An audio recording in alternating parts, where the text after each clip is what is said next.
Yo, what's going on, y'all? It's Combo Breaker 99. I'm back with another video. Make sure y'all subscribe. Just back with this real quick video here. My thoughts on Zab Judah, his interview with Vlad. I don't watch Vlad.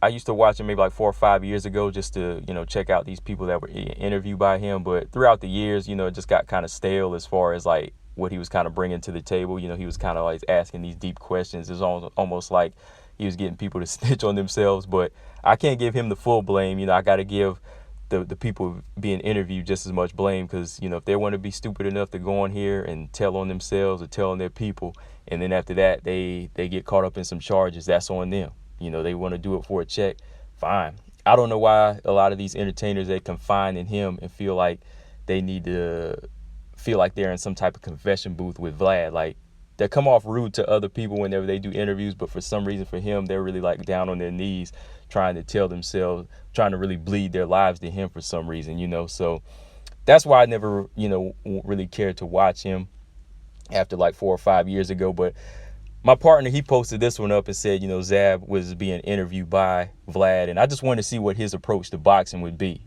Does he really know anything, or is he just trying to cash in? And lo and behold, it comes off as, Vlad is coming off as a casual, man. That's why I say shout out to Zab for, putting the casual in his place on this one. Because first off, this is the excerpt I'm just kind of covering.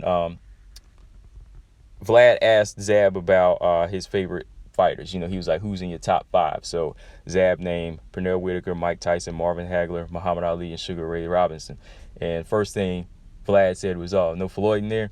So Zab was like, why would he have Floyd in his top 5 list of all time, And, he was kind of like, oh, maybe if you didn't fight him, he would be in there. But that still doesn't make any sense, Floyd was a guy that Zab came up with. They came up with the amateurs. They came up as kids. They knew each other as kids. They were in the same gyms. They sparred together. So why would Floyd look up to somebody that's on the same level as him? Of course, fighting style and skill-wise, Floyd has surpassed Zab, but eye to eye and on the same hunger level, they're the same. They were the same. They were seen as the same because they came up in the same time. So Floyd wouldn't necessarily be a mentor to somebody like Zab. If anything, he would just be like a brother. So Zab is talking about guys he looks up to, and that's any top 5 list. That's not just boxing. So Vlad should know that. Vlad should know that when you look up to somebody, you're talking about people who came before you, that were pioneers, and that actually made something of the game and made a statement to make you want to do it. So the people that Zab named, the fighters that Zab named, those are the fighters that made him want to box and also made him better as a fighter, that actually gave him some heart to feel like, hey, I could do this too, So that's what a top 5 list is. So again, Vlad, he knows that. It's the same as if you were talking about your top 5 rappers. You wouldn't hear Nas putting Jay-Z in his in his top 5, right? He's talking about guys that maybe, mentored him and made him better as a rapper. I would see Nas having somebody more like Rakim or Cool G Rap or KRS-One or somebody like that, just some common names like that, older names in his top 5. So Zab would definitely have like Pernell Whitaker in his list, because Pernell Whitaker was a mentor to him. He was kind of hand in hand with him in the come up. And Mike Tyson, correct me if I'm wrong, Mike Tyson is his godfather, right?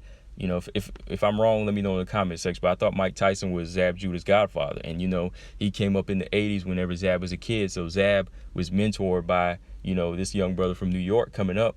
And, that's what got him into boxing. Sugar Ray Robinson, Marvin Hagler. If you look at Marvin Hagler, both southpaws. So he really could teach him how to be a left-handed fighter. So I'm getting a little deep on it here, but I'm just kind of breaking it down, because it seems like whenever you talk boxing, for some reason, casual fans don't know a damn thing about it, or can't, really equate it to their own life for some reason. For some reason, they just can't, put it in the same lane with when all in all, boxing is very similar to a lot of things like hip hop and just basic things that you go through in life, the workforce,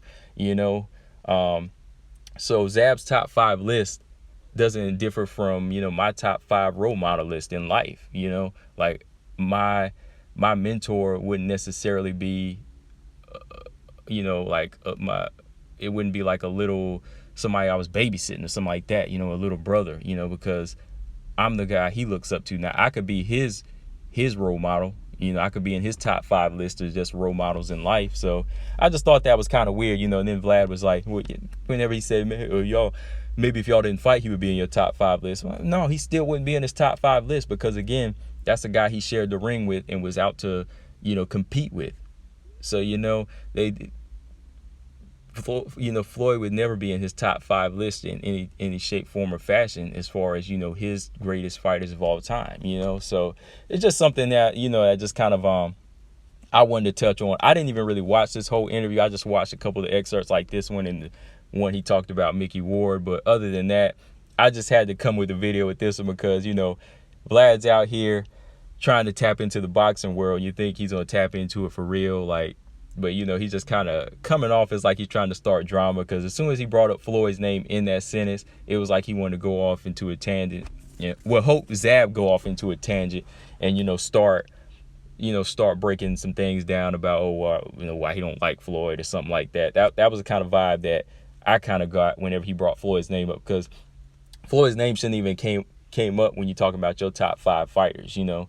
So especially again in that same era. But yeah, that's all I got on this one, guys. Like I said, I just kind of wanted to go back and talk a little bit about that. Let me know what y'all thought about that in the comment section if you watched that interview. But like I said, that's probably the last you know, video I'll watch again of him unless he has somebody like Deontay Wilder up there checking him or something like that. But, you know, again, Vlad needs to stay in his own lane, go back to milking the hip hop artists who want to use him as a confession booth, but don't tap into my boxing, man, if you ain't gonna come with some real, you know, some real questions, bro.